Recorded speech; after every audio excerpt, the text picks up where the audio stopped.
Buenas tardes, nos ocupamos en esta tarde de la figura de Arturo Pérez de Reverte y vamos a examinar una de sus últimas obras que se encuadra dentro del decenio en el que nos encontramos, es decir, de 2010 a 2019. Efectivamente, estamos ante un autor muy prolífico, solamente, y no he querido aquí meter otros títulos relativos a los ensayos o algunas ediciones, algunas adaptaciones de otros escritos menores de Pérez Reverte. No, tenemos nada más el campo de la narrativa, que se inaugura con una muy amplia del año 2010, que nos habla del asedio que sufre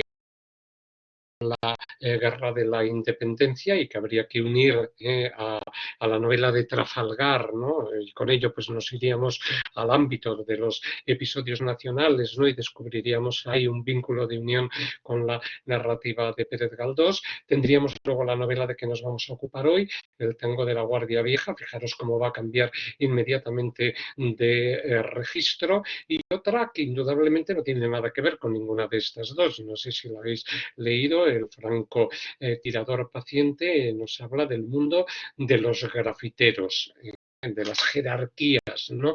Que llegan a organizarse entre los propios grafiteros, algunas leyendas vivas, ¿no? Que van cambiando, ¿no? Y que van haciendo lo posible por perpetuar a través de su firma, ganar una fama, etcétera. En fin, una trama muy bien montada, hombres buenos de dos, donde se nos refiere una comisión que la Real Academia de la Lengua organiza para traer para la docta casa la enciclopedia francesa, que era una obra considerada irreverente en aquel momento, ¿no? En que la Inquisición ejercía todavía un poder, ¿no? Verdaderamente controlador de la cultura y de los libros que se estaban publicando. Los hombres buenos son los que van a realizar ese viaje. Es una obra es en la asignatura de prosa, ¿no? Porque en ella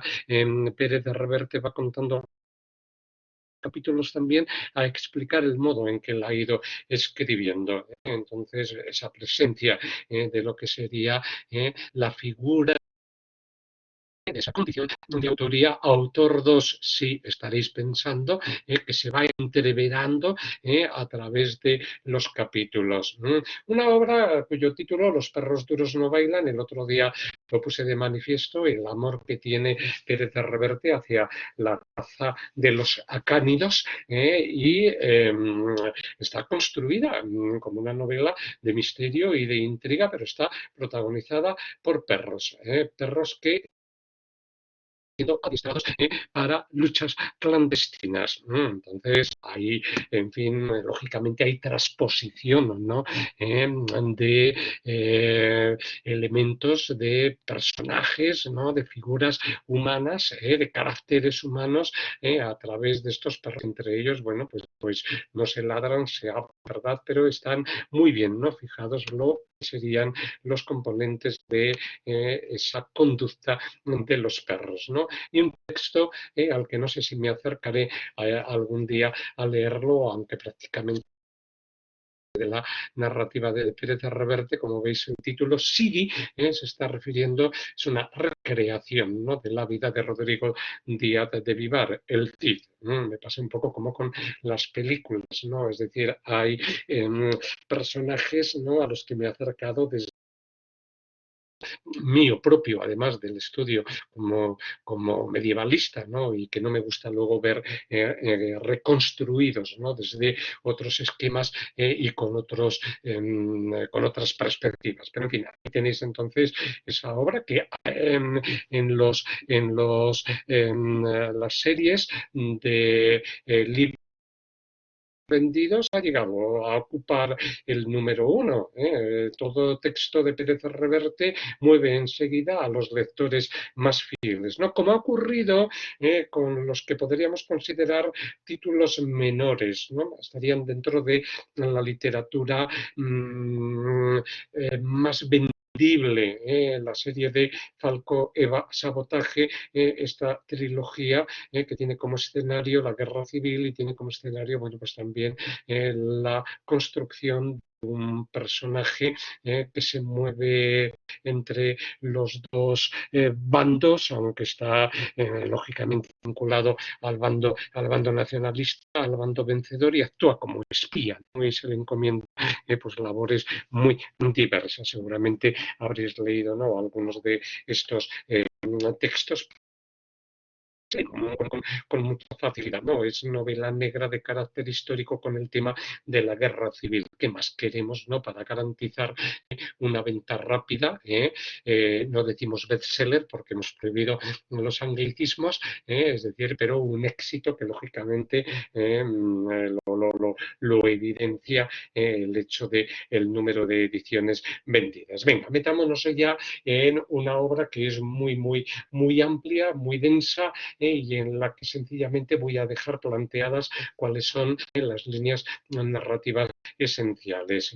Fijaos la importancia de esta obra, porque la tenemos situada en 2012, pero como primer punto de acercamiento quisiera que vierais el trabajo que Pérez Reverte, que es un individuo de pluma fácil, como lo evidencian la serie del Capitán a la Triste, ¿no? Que no también dentro de esas obras que él sabe que son fácilmente comercializables, ¿no? Aunque evidentemente tiene una gran capacidad, ¿no?, por recrear el ambiente del siglo de oro, o estas de la guerra civil con la serie de Falcó, que se las puede despachar rápidamente en 1 o 2 meses.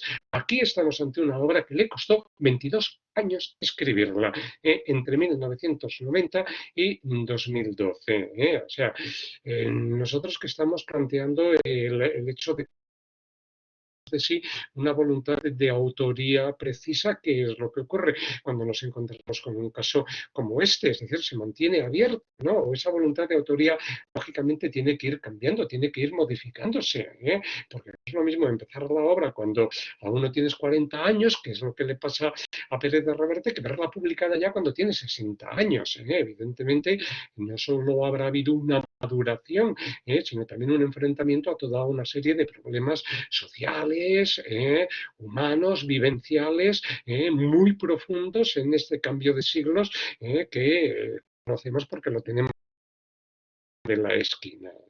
Bien, a pesar de ello, es una novela que podemos reconocer con el marchamo de los textos de Pérez de Reverte, y que son enteramente contrarios a las novelas de Javier Marías, como os dije. Grandes amigos, pero con una creación narrativa que no tiene nada que ver en absoluto, aunque también Marías procure crear algún procure construir situaciones que nos llaman profundamente la atención. María se rebusca en el lenguaje, fundamentalmente la materia con la que construye sus novelas, ¿no? En cambio, Pérez de Reverte no. Nos está planteando textos que, si tuviéramos que definirlos de algún modo, muchas de ellas podrían corresponder perfectamente a lo que se Rayado. Es una novela de aventuras. Es decir, como Julio Verne, por ejemplo, o como de Balzac, de esta literatura del 19, en donde importa un amplio de hechos con una capacidad curiosidad del lector, de prender su interés por la lectura y de llevarlo, ¿no?, por los recorridos interiores de la ficción. ¿Cómo lo consigue? Siempre hay una trama sentimental, ¿no?, en donde sobre todo se configuran los caracteres de personajes, siempre uno masculino, femenino, ¿verdad?, que en este caso son los protagonistas, a los que ahora nos Mecha, son nombres realmente singulares, como veis, y luego un recorrido histórico que otorgará verosimilitud a esa compleja trama de hechos que van a vivir. Le cuesta 22 años. Es que hay cuatro décadas detrás del desarrollo narrativo de esta obra, y al mismo tiempo toda una serie de escenarios políticos sobre los que Pérez de Reverte tuvo que documentarse de una forma muy minuciosa para indudablemente zambullirnos, ¿no?, en esos periodos históricos que va a poner en pie.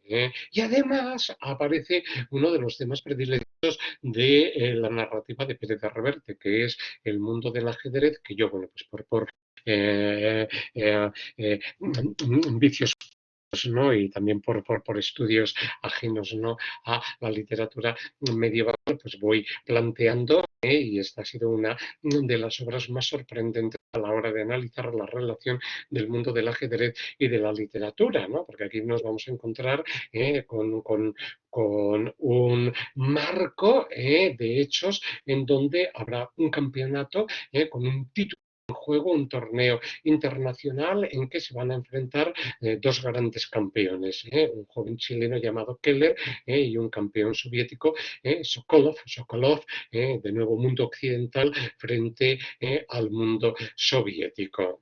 Entonces, veis que indudablemente para ir entretejiendo toda esta trama narrativa tan compleja a la que ha acercado, es obvio que Pérez Reverte le tuviera que dedicar verdaderamente fundamentalmente para documentarse, ¿no? He dicho que es de pluma fácil, sobre todo en esas novelas que pueden llegar a resultar más o menos sencillas de elaborar para él y que él lo reconoce así. La serie Falcó, por ejemplo, ¿no?, ya puso en pie El Capitán a la Triste, además implica a su hija, Carlota, que le ayudó, bueno, pues desarrollar algunas de las tramas narrativas, pues las despacha con prontitud, pero luego está el Pérez de Reverte, que dispone de una biblioteca realmente impresionante en donde tiene todos los materiales a su disposición para irse documentando con mucho cuidado sobre los datos que se ponen en juego.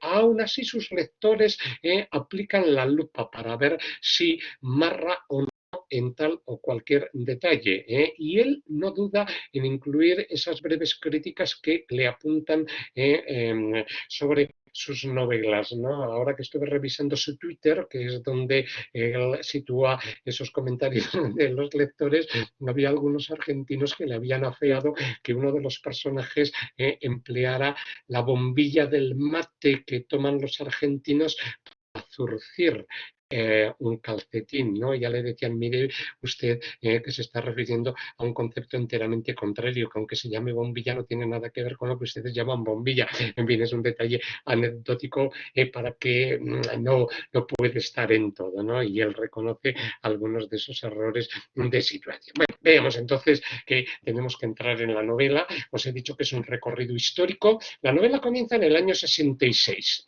pero tenemos estos tres momentos críticos del siglo XX. Indudablemente, del siglo XXI, el año que estamos viendo lo será, ¿no?, para los futuros narradores, ¿no? Y esta crisis que ha afectado tan profundamente al universo global será materia narrativa, bueno, lo estará siendo ya indudablemente de muchas novelas que se estarán escribiendo ahora, ¿no? Ahí tenemos una de las primeras páginas de la novela que nos sitúa en el año 66, en donde encontramos al personaje, al protagonista Max Costa. Aquí tenéis los nombres ya. La mujer se llama Mecha Inzunza. Se van a encontrar en tres ocasiones muy diferentes. Tienen veintitantos años, en el año 28, y por tanto nos estamos moviendo en los felices años 20, ¿no?, del siglo pasado, ese periodo de entreguerras, en donde sobre todo los adinerados, ¿no?, vivían lujosamente, queriéndose olvidar de las calamidades de la Primera Guerra Mundial, pero yendo de cabeza con las orejeras puestas hacia las que no supieron anticiparse a la misma. periodo de entreguerras, ahí es cuando se van a conocer los personajes. Un año muy crítico para nosotros, el 37, justo, ¿verdad? El año central de la guerra civil, pero no se van a encontrar en España, se van a encontrar en Niza, donde están refugiadas las familias, por así decirlo, de la alta aristocracia a la espera de que termine el conflicto, y viendo cómo en Europa se está quitando la bandera de la guerra porque ya todos los odios raciales y al mismo tiempo esa gran Alemania que quiere generar, y luego ya en el año 66 en que nos encontramos en la ciudad italiana, ¿verdad? Con el protagonista Max Costa, que está trabajando como chofer. Está situado en una posición bastante humilde, pero bueno, cumpliendo esa labor con un suizo millonario al que le sirve. Cuando está de buen talante suele dárselas de bromista con el servicio, quizá porque es soltero, sin familia que le ría las gracias. Max esboza una sonrisa profesional discreta y desde la distancia adecuada. Le ha preguntado qué trae el periódico, porque no sumergir, ¿no? Le ha preguntado el señor, ¿no? Al chofer, le ha dicho, ¿han tirado los rusos la bomba atómica? ¿Ha pasado algo de esto? Y le responde Max, nada en especial, señor. Cassius Clay ganó otro combate y los astronautas de la Géminis 11 han vuelto sanos y salvos. También se calienta la guerra de Indochina. Vietnam, querrá decir, le corrige. Eso es Vietnam. Y como noticia local, en Sorrento empieza a jugarse el premio Campanella de ajedrez Keller contra Sokolov.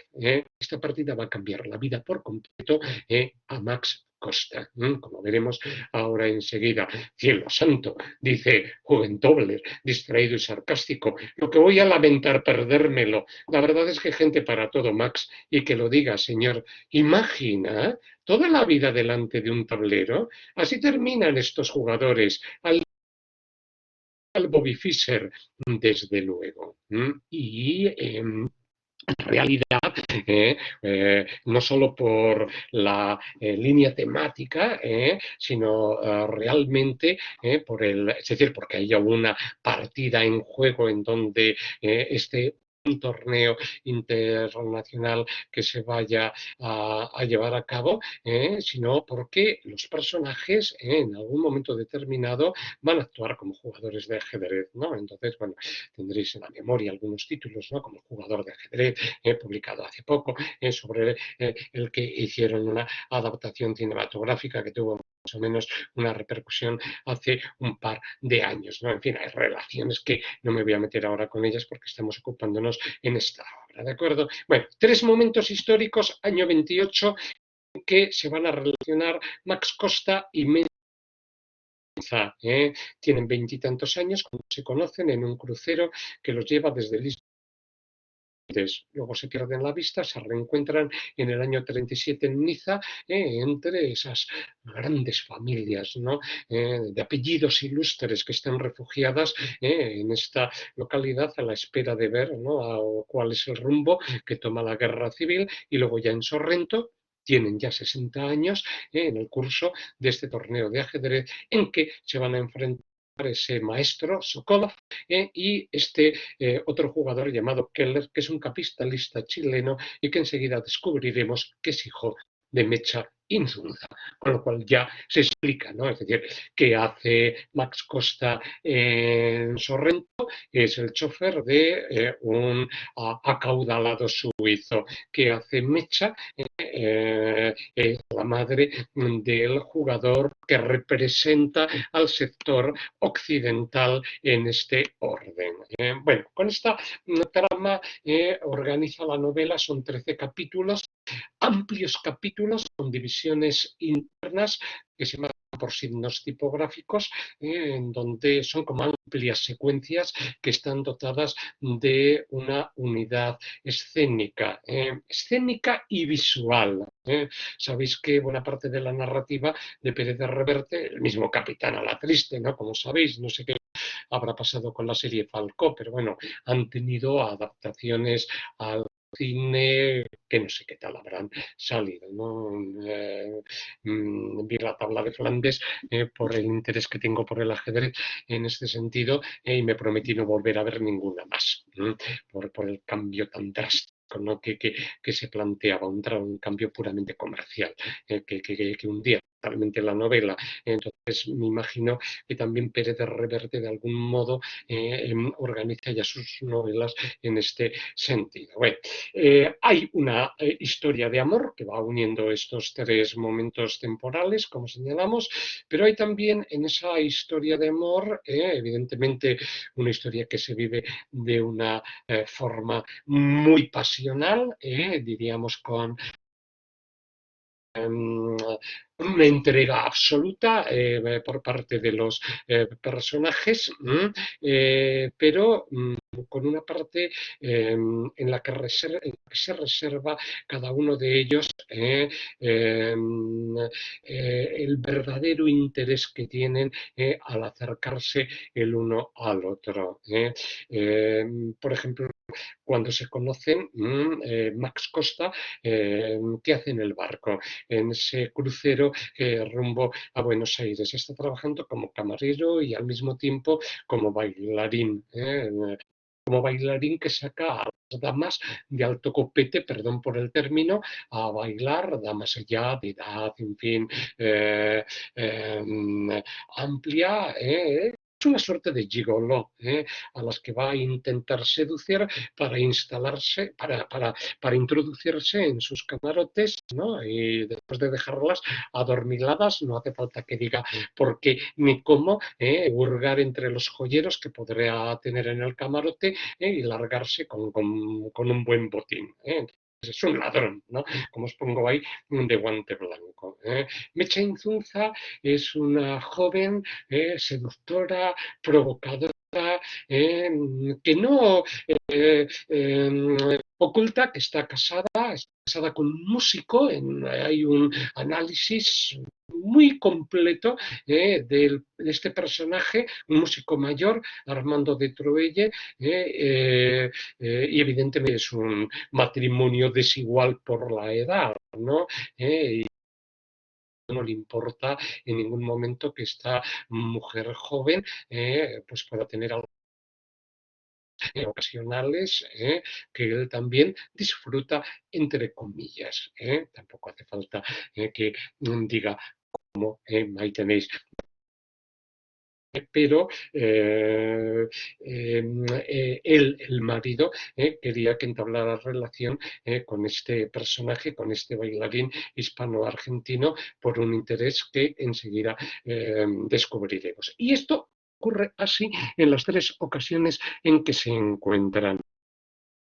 Hay una profunda atracción, pero hay un hecho que se ocultan, y de ese hecho que se ocultan, pues van saliendo, ¿no?, los hilos que van a permitir que nos encontremos con unos argumentos muy bien trabados, ¿verdad?, en este sentido. Bien, en buena medida todas las novelas de Pérez de Reverte están obedeciendo a un esquema muy similar. Por lo común, son novelas construidas con un personaje central, un héroe masculino, pero hay también una figura femenina que tiene un carácter fuerte, ¿no?, a la misma altura que el héroe masculino. Pero como son novelas, pues básicamente de aventuras, pues parece que Pérez de Reverte, y muchas de ellas con una dimensión bélica, él se siente más identificado, ¿no?, con la conducta masculina, o tiende, ¿no?, a construirla de una forma pues más en este sentido. Si cogemos pues, novelas de Pérez de Reverte, nos encontraremos además como todos sus protagonistas, digamos que las mujeres vienen a obedecer a un mismo esquema. No podemos acusarle en este sentido de crear, bueno, pues mujeres que se dejan seducir, que no tienen ni mucho menos ningún aspecto en su personalidad, ¿no? Ahí tenéis básicamente su narrativa, ¿no?, a figuras, ¿verdad?, que tienen una gran importancia. En este caso, estoy pensando en La Reina del Sur, sobre el narcotráfico en México, donde no hay personajes masculinos, solamente femeninos, ¿no? Pero no una raza, de Pérez de Reverte. Entonces, todos los héroes masculinos que llega a crear tienen además una especialidad, si eso le permite a Pérez de Reverte,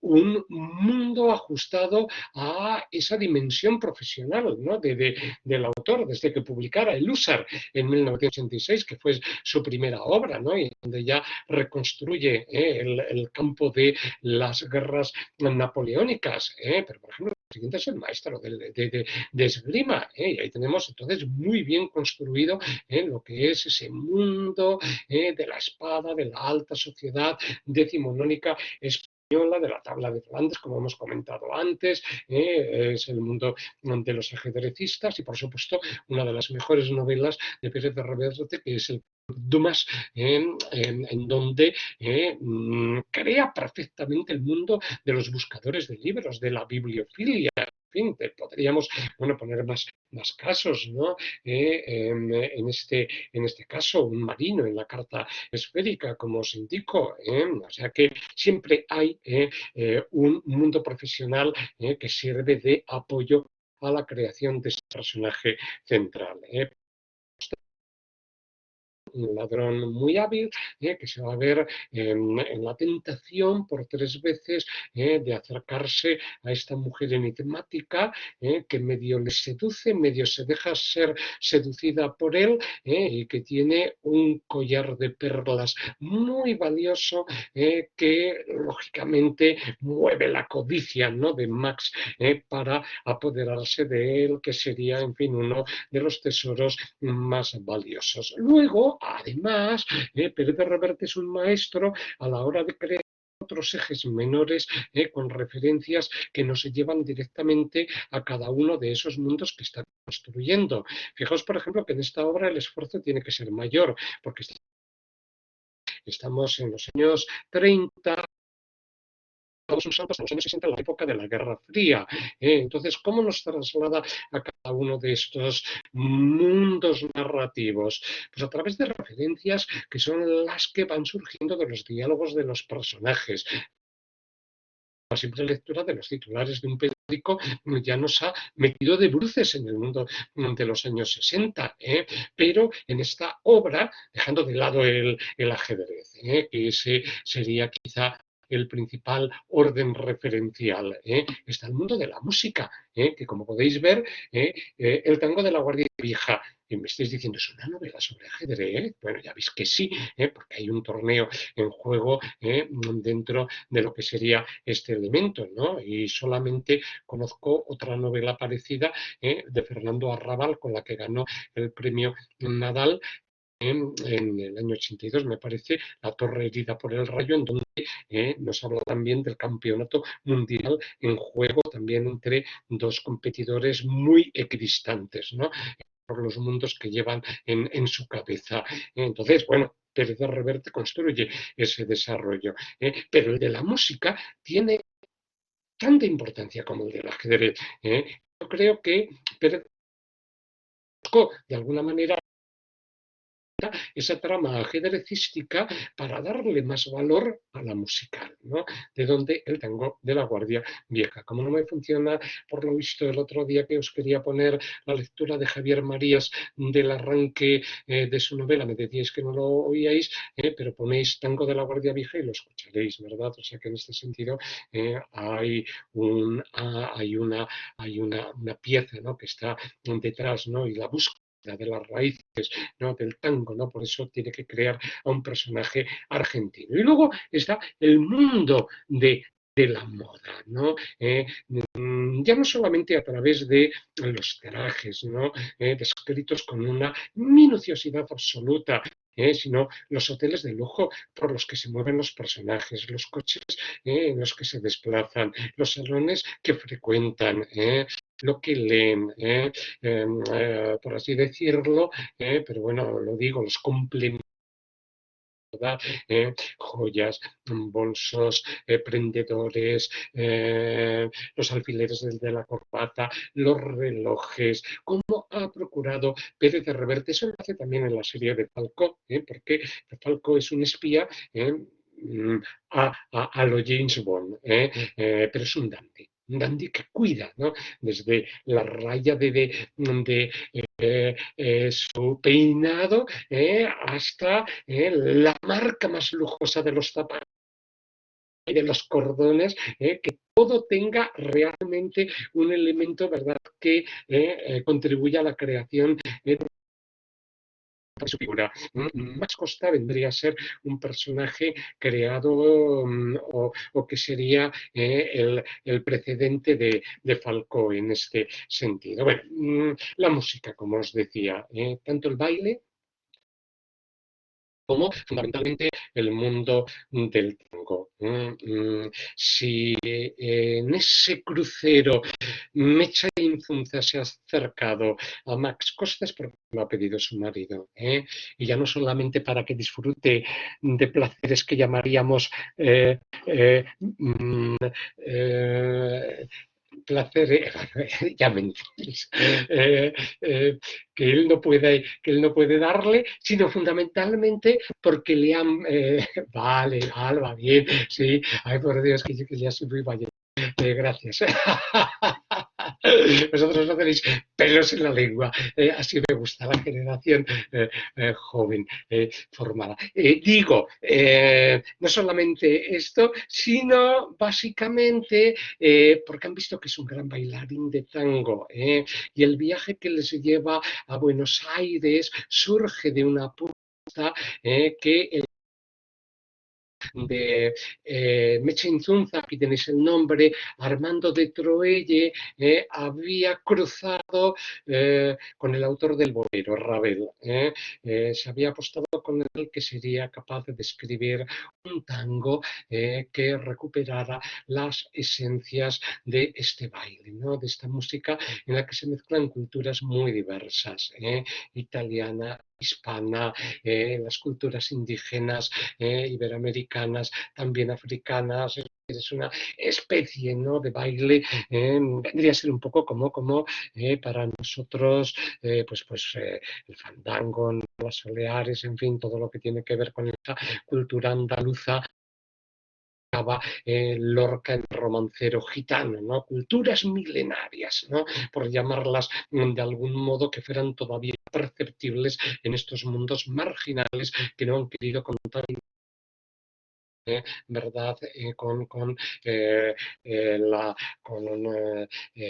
sobre todo con otras orientaciones, ¿no?, más económicas, ¿no?, más políticas, y que impliquen, ¿no?, una pérdida de los valores esenciales, ¿no? Entonces, el tango viaja en Argentina, a Buenos Aires, para descubrir las raíces del tango, ¿no? Y entonces se han dado cuenta de que Max es un gran bailarín,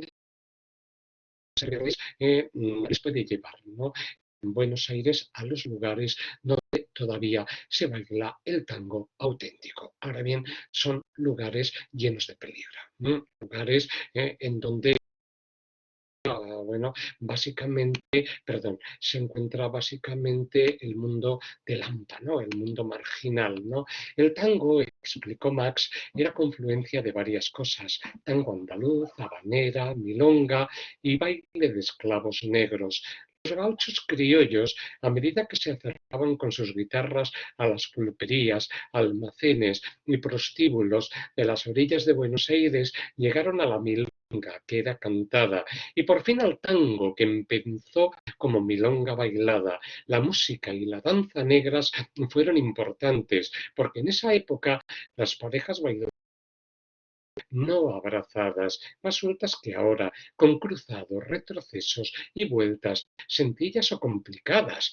¿Tango de negros? Armando de Troelle parecía de veras sorprendido. No sabía que hubiera negros allí. Los hubo, antiguos esclavos. Naturalmente, los diezmó a finales del siglo una epidemia, mira por dónde, esto lo digo yo, de fiebre amarilla. Permanecían los tres sentados en torno a la mesa doble de primera clase. Podéis ver, ¿no?, los detalles, ¿no?, con que nos sumerge en esos ambientes. Pérez de Reverte olía a cuero bueno de baúles y maletas, agua de Colonia y Trementina.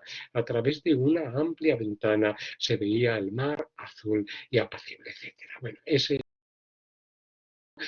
que lleva a estos personajes a interesarse por Max Costa para que los conduzca a estos lugares. Básicamente tenéis ahí la trama, ¿no?, la creación de este triángulo, ¿no?, tan especial que se forma entre estos personajes, en donde no se sabe quién ha seducido a quién, si Max ha seducido a Mecha o ha sido esa pareja de Mecha y Armando, porque han querido aprovecharse de él precisamente para que pueda cumplir el objetivo de su viaje. Le dice Mecha a Max, no tiene por qué sentirlo, al contrario, Armando le está muy agradecido. Lo que era una apuesta tonta con Ravel, un capricho caro, se ha convertido en una aventura entusiasta. Ahí tenéis la palabra clave para Pérez de Reverte. Por eso en todas sus novelas tiene que haber aventuras de algún carácter. Tendría que oírlo hablar de tangos ahora, la guardia vieja y todo lo demás. Solo le faltaba venir aquí y zambullirse en este ambiente. Es un hombre tenaz, obsesivo para su trabajo. Reía suavemente, en tono quedo. Temo que ahora se vuelva insoportable y que yo acabe del tango y de quien lo inventó.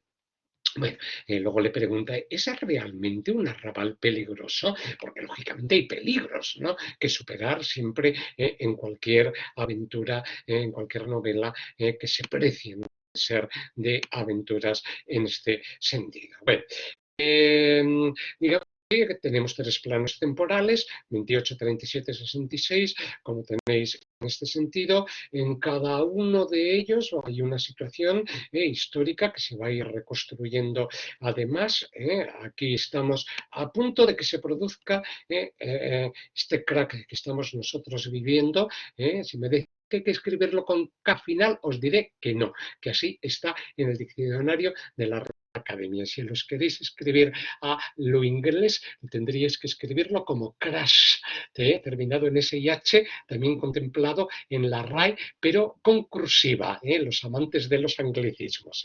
El crack de la bolsa de Nueva York, que ese mundo se derrumbe. 67 tenemos ese dorado exilio de Niza y en el 66 también un mundo muy elegante en Sorrento, ciudad italiana, con el ámbito temático del ajedrez.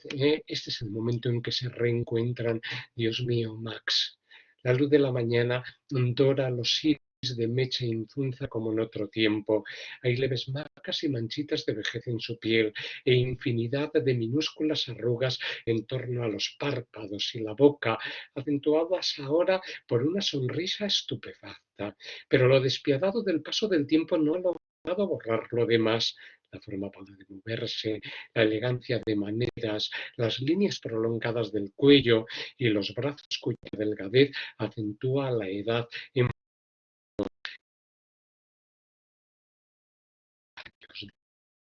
están cogidos de las manos, mirándose. Max alza a la derecha de ella, inclina la cabeza y la roza con los labios. 29 exactamente, precisa, desde el otoño de 1937. Niza, sí, Niza. Pues claro, es necesario este reenvío de unos ambientes a otros para ponerlos en conexión. Bien, como os decía, los personajes principales siempre son. Ese es el hilo conductor de la intriga. Max oculta, aunque Mecha se dará cuenta enseguida de ello, que se acerca a ella para robarle ese valioso collar de perlas. Pero Mecha le oculta siempre que busca algo de él. En los 20 que les ponga en contacto con el mundo arrabalero del Buenos Aires, en donde se encuentran las esencias del viejo tango, del tango de la Guardia Vieja. En los años 30 les va a poner en contacto a Max con la aristocracia española que está colaborando con italianos que quieren robar bueno, no me da tiempo a poner en juego esto, unas cartas comprometedoras para Mussolini. Hay un banquero Ferriol que es trasunto del verdadero banquero Juan Marc, del que habréis oído hablar, aunque sea de la banca Marc, o aunque sea de la sala de exposiciones de que disfrutamos en Madrid, y de los magníficos conciertos que ponen en juego. Bueno, ahí tendríamos esa línea de intrigas. Hay que robar unas cartas y yéndonos al mundo de los años 60 en que se conocen, en que se reencuentran en ese hotel de lujo. Ahí tenemos lógicamente ese universo del ajedrez. Os traigo aquí la portada, ¿no?, de la novela del año 90, del año 88, mejor dicho, de la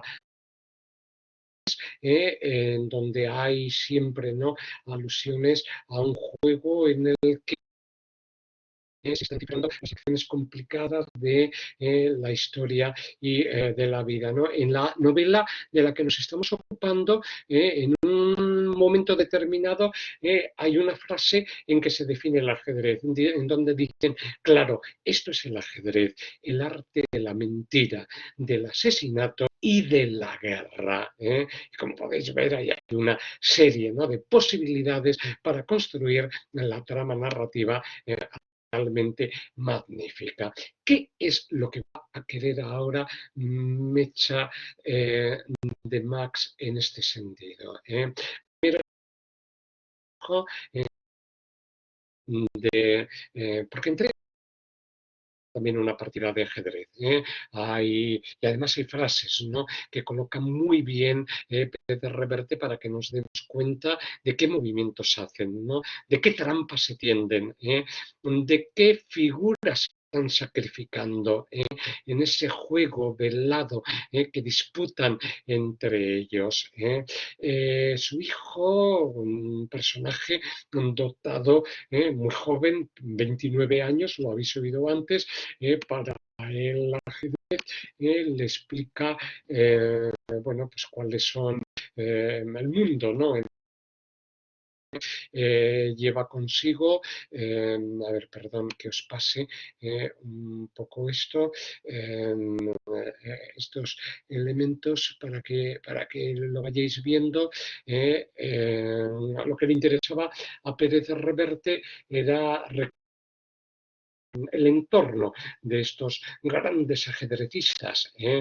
Todas las personas que se mueven junto a ellos, evidentemente en estos torneos de ajedrez, los ajedrecistas no van solos, no es que lleven a su madre, como es el caso, ¿no?, la madre que actúa, ¿no?, de protectora del hijo, que lo es, ¿no?, en este sentido, ¿no?, para de algún modo que no le pueda llegar a faltar nada, ¿no?, cuidar de él, porque está en una situación siempre de extrema tensión, ¿no?, pero el hijo lleva consigo a una joven rusa llamada Irina, con la que está continuamente, su medio novia, con la que está jugando al ajedrez, un maestro con el que analiza las partidas que se están disputando, porque a veces estas partidas se disputan en varios días, requieren de análisis muy profundos en este sentido, ¿no? Aquí le explica, ¿no? Otro momento fue cuando descubrí que mi hijo era un niño superdotado para el ajedrez, ¿no? Y luego cómo conversan sobre el ajedrez. Suele creerse que el ajedrez consiste en improvisaciones de genio, está diciendo Mecha Inzunza, pero no es cierto. Requiere métodos científicos, explorar todas las situaciones posibles en busca de nuevas ideas. Todo esto antes de Deep Blue, por supuesto, ya sabéis, ¿no?, esa máquina que venció a Kasparov y que abrió un campo real nuevo para la inteligencia artificial. Aquí estamos en el año 66. Un gran jugador conoce los movimientos de miles de partidas propias y ajenas que trata de mejorar con nuevas aperturas o variantes, estudiando a sus predecesores como quien aprende idiomas o cálculo algebraico. Por eso se apoyan los equipos de ayudantes, preparadores y analistas de que te hablé esta mañana. Según el momento, Jorge se rodea de varios. Uno es su maestro, Emil Karapetian, que nos acompaña siempre. También el ruso tiene ayudantes. Hasta lo de su embajada en Roma. Figúrate, para la Unión Soviética el ajedrez es asunto de Estado, ¿no? El KGB efectivamente está detrás del campeón soviético. Lo va a manejar muy bien en la novela de la que os hablé anteriormente, porque aquí, claro, hay un enfrentamiento, guerra fría, entre el mundo occidental y el mundo soviético. Bien, para que veáis el modo en que se construye esta obra, los capítulos tenemos a Dor en tercera persona, Mecha lo observa atenta, asombrada, siempre en el plano del presente. Y desde ahí, con continuas retrospecciones narrativas, nos lanzamos hacia el año 28 y hacia el año 37, hacia esos dos momentos. ¿Cómo sabemos en qué momento nos encontramos? Es muy fácil. Aquí verte se va a basar sencillamente en los tiempos verbales. Cuando utiliza el presente de indicativo, diréis, vaya tuna, bueno, pues no lo es, hay que ponerlo en juego. Mecha lo observa atenta, asombrada. Estamos en 1966.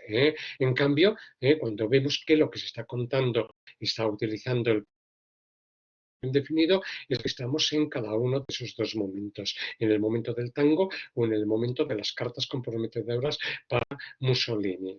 Es un recurso sencillo, pero es un recurso que nos permite movernos tranquilamente por ese desarrollo. ¿Qué es lo que quiere Mecha de Max en este año 66? Siempre quiere que haga por él, que los lleve a los clubes arrabaleros, como os decía antes, esos bares de mala muerte, que robe unas cartas o que robe, como le propone ahora el libro, con las anotaciones en que el campeón soviético va desglosando sus observaciones sobre el desarrollo de las partidas. ¿Sabes qué es el libro, Max? En ajedrez. No un libro, sino el libro. Y le explica aquí. Un jugador es su historial, sus partidas y análisis. Detrás de cada movimiento en el tablero hay cientos de horas de estudio. Y eso es lo que quiere que le robe para pueda de alguna manera aprovecharse, porque saben que en el equipo de su hijo hay una persona infiltrada. No se emplearía este término en el año 66. Tienen un espía que le transmite al campeón soviético las decisiones que va a tomar. Entonces, para equilibrar la balanza del espionaje a que se someten unos y otros, le pide Mecha a Max que robe este libro. Es una peripecia muy arriesgada.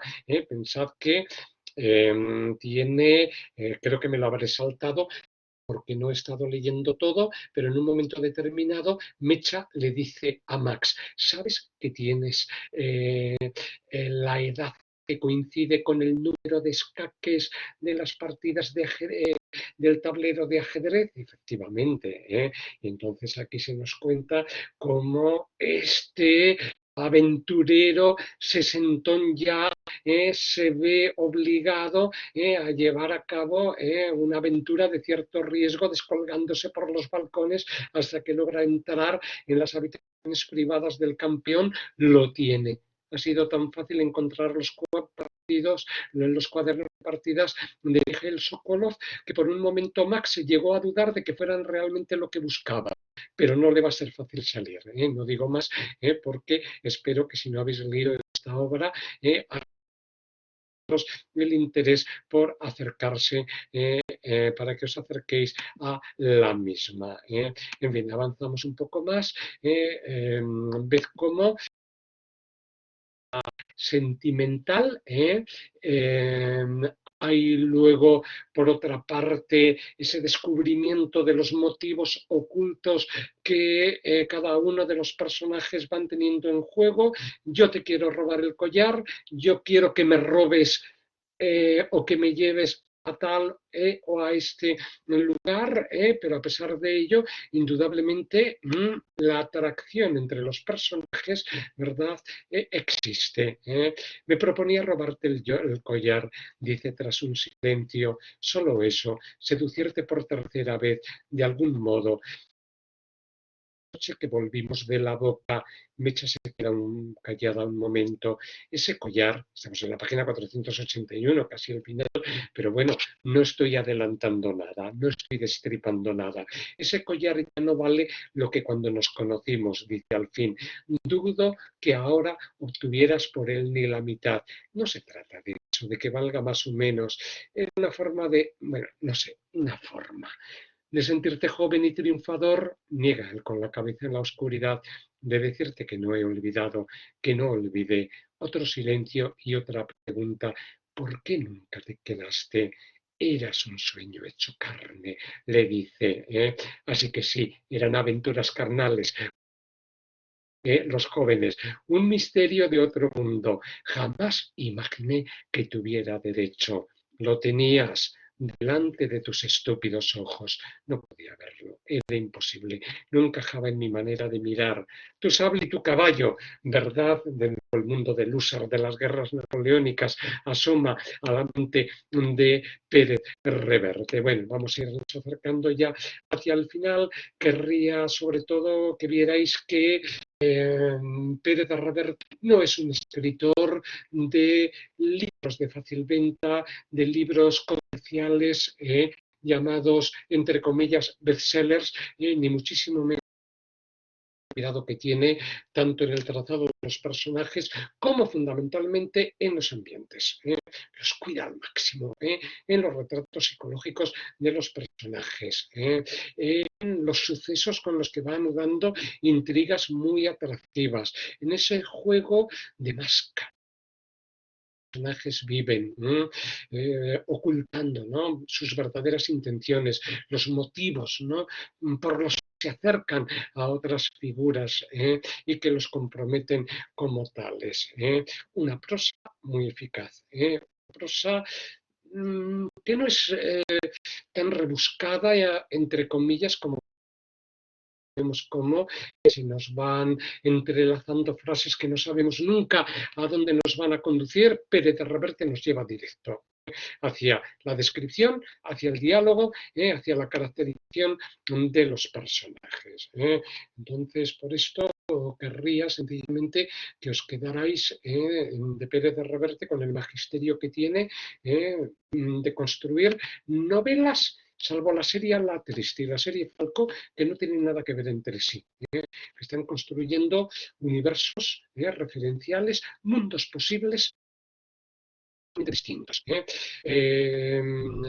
Esto, documentación, por supuesto, implica también que Pérez Reverte viaje para seguir para reconstruir las rutas de sus personajes. Fijaos, podéis ampliarlo si no lo veis bien. 1900 Sorrento, la ciudad italiana donde tiene lugar el torneo Campanella, junio de 2012, más de 22 años, y firma la novela en Sorrento. Ahí es donde él la cierra. Necesita empaparse, ¿no? De esos ambientes que tiene que describir y de algún modo, bueno, pues ponerlo también de manifiesto, como vemos en esas anotaciones de marginales paratextuales, pero que nos ayudan a reconstruir esta obra. Bueno, son las 6:05. Por mi parte, en fin, dos líneas argumentales, dos ejes, el tango, la pero al mismo tiempo 3 periodos históricos, 3 personajes, bueno, 3 personajes, 2 triángulos, porque estoy resumiendo. El primer triángulo es el de Armando, Mecha y Max. El otro triángulo es el de Max, Mecha y Jorge Keller. Diréis, ¿qué tiene que ver Jorge Keller, el hijo de Mecha, con esto? ¿Cómo podemos hablar de un triángulo? Hay un secreto. Punto. Me callo. ¿eh? Pero evidentemente hay 2 triángulos, hay 4 personajes principales, a mente que los secundarios puedan llegar a tener también su importancia. No dejéis de leerla. Yo creo que de la narrativa de Reverte, si me tuvierais que preguntar sus grandes novelas, lo que vosotros los adolescentes decís el top ten, digo el top ten o el top en lo que sea, el Club Dumas, El pintor de batallas, que fue del año 2006 y que es una novela que pasó inadvertida, pero que es de las mejores de Pérez de Reverte, Cristina, efectivamente, podríamos hacerlo con Pérez de Reverte, pero yo lo digo es que por eso se me había ido. Pero quería deciros los 3 grandes títulos, al menos para mí, el Club Dumas, el pintor de batallas, y esta es que el pintor de batallas nace de los años de la corresponsalía de guerra en los Balcanes, años durísimos que vivió, sí, con una mochila al hombro y a punto de perder la vida varias veces Pérez de Reverte. Y hay lo podréis ver en YouTube, un jovencísimo Pérez de Reverte cubriendo esas guerras. Todo eso se lo lleva al pintor de batallas, por eso es una novela que tiene una densidad humana tan importante. Y esta, el tango de la Guardia Vieja, por la complejidad de la misma, no ha vuelto a escribir una novela que le haya costado tanto, 22 años. Así que será por algo. Venga, yo con esto ya me callo, porque a mí lo que me importa, y por eso fundamentalmente os he convidado que el próximo, cuando cerremos este seminario tertulia, es decir, el miércoles 29, La sombra del águila, en mi opinión, dice Alba, es también. Sí, efectivamente, creo que ahí nos estaríamos moviendo, Alba, si no me equivoco, a ver, porque tengo por aquí en qué año, en el año 93, estamos después del Club Dumas, sí, en los años 90, también cuando escribe Territorio Comanche, al poco, hay una serie de novelas muy importantes. Bueno, veamos. Aportaciones entonces, si habéis visto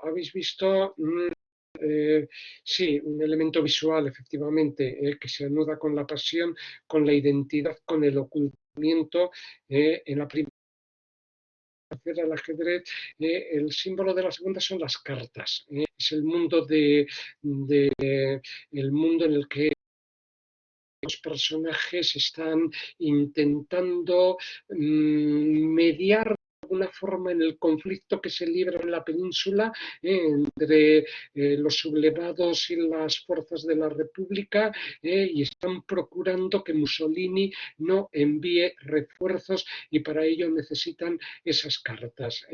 Entonces es ese mundo de Niza, también de lujo, como el de Sorrento, en la Riviera Francesa, el que crea de este modo. Es el menos dibujado, porque el que más le importa, claro, es la música y el ajedrez. En el otro, fundamentalmente, sería el mundo de entreguerras y el mundo como os digo, de ese espionaje y de la participación de Max en el robo de unas cartas. Veracidad, exactitud, sí. Luis, la documentación es exhaustiva, obras que nosotros desde nuestro campo profesional podemos a lo mejor tener un grado de acercamiento más certero, como es en el Club Dumas, el mundo de la bibliofilia, es decir, porque hace descripciones de libros antiguos, de por ejemplo, de libros de 16 muy caros, que dices, bueno, te los has encontrado en catálogos de subastas de libros, pero no, yo he manejado lógicamente descripciones no realizadas profesionalmente por estudiosos, ¿no?, de los libros antiguos, me quedé admirado de la cantidad de detalles que era capaz de poner en juego Pérez de Reverte para transmitirnos la sensación de que esos libros llegaban a existir. Eso en el Club Dumas. Y en Hombres Buenos, el mundo del 18 de la Real Academia está perfectamente creado, no solo porque Pérez de Reverte sea académico y esté lógicamente en el caserón que sigue, en donde sigue la academia, sino el mundo de la enciclopedia francesa y de la lectura. El episodio más divertido en La sombra del águila, cuando se confunde una reedición con un acto heroico, sí, por supuesto, José Luis, efectivamente, ya lo sé, lo hemos comentado, eh, lo que piensas de Pérez de Reverte. ¿Te gusta acercarte a sus novelas? Sí. Eso se ha dicho mucho de Pérez de Reverte, por eso os decía lo de los héroes masculinos. Y si leéis el libro que ha sido el último que yo he leído suyo, porque es del 18, uno dice, pero si es esto, en uno de los perros, que llega a crear un perro de presa, y entonces le está cediendo enteramente su carácter. Efectivamente, se identifica mucho, que es un personaje hecho de algún modo también al esquema de las aventuras que él llega a construir. Son héroes rectos, íntegros, que nunca traicionarían a un amigo, pero que no dudan en aprovecharse de las malas artes si con ello pueden sacar adelante un cierto proceso. Pero tienen su rectitud bien entendida. Son personas a lo Bogart, a lo Humphrey Bogart, por así decirlos, ¿no? Hechos con humo de tabaco, con un buen vaso de whisky y recortar y del cine negro en este sentido. Recuerdo que una vez contestó a un lector por Twitter que le señaló un leísmo en una novela, pues la intervención de un personaje leísta, sí, mismo le pasó, esta anécdota que tú comentas, lo mismo le ha ocurrido a veces a Delibes, porque Castilla es muy leísta, y en Valladolid se utiliza mucho el leísmo, y la protagonista Menchú de 5 horas con Mario es muy leísta y también se lo echaban en cara. Oiga, usted, pues bueno, ¿cómo puede? Ah, no, es que estoy reproduciendo el habla, ya lo sé que está mal, ¿no? Y de algún modo, bueno, pues está establecido así. Anteriormente, hay peores, te lo puedo a asegurar en ese sentido. Además, las polémicas últimas en las que se mete Pérez de Reverte son más de índole literaria que de otro tipo, pero es verdad que si nos acercamos a sus artículos del XL semanal, siempre busca incomodar. En ese sentido es un poco como Javier Marías, hurgar un poco en la llaga, ¿no? Para ciencias, ¿no? Y para que, bueno, pues la gente se sitúe ante los problemas que tenemos en nuestra sociedad contemporánea. Antes de que este virus nos sacudiera de esta forma tan frenética, había problemas muy graves, de todo tipo, políticos, sociales, económicos. Gracias, Antonio Luis. Nos vemos la semana que viene por tus aportaciones. Te encantó su discurso, así fue como lo conociste. Él habla de un bravo del 17, sí, porque está muy, muy bien ambientado en la creación de las novelas de Ala Triste. Su lectura de los clásicos le llevó y le permitió empaparse del léxico de las construcciones sintácticas Lope de Vega.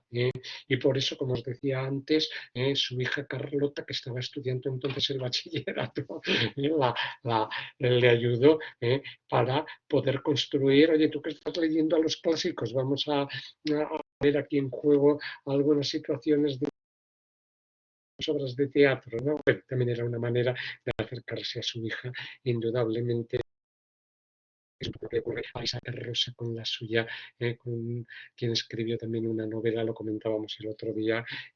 Vosotros decís apaches, que yo la primera vez que oí eso no sabía ni lo que significaba. Ahora ya sí, no soy tan ignorante. A ver, algún comentario. Uy, estamos grabando los mensajes, vaya por Dios. Bueno, detengo la grabación.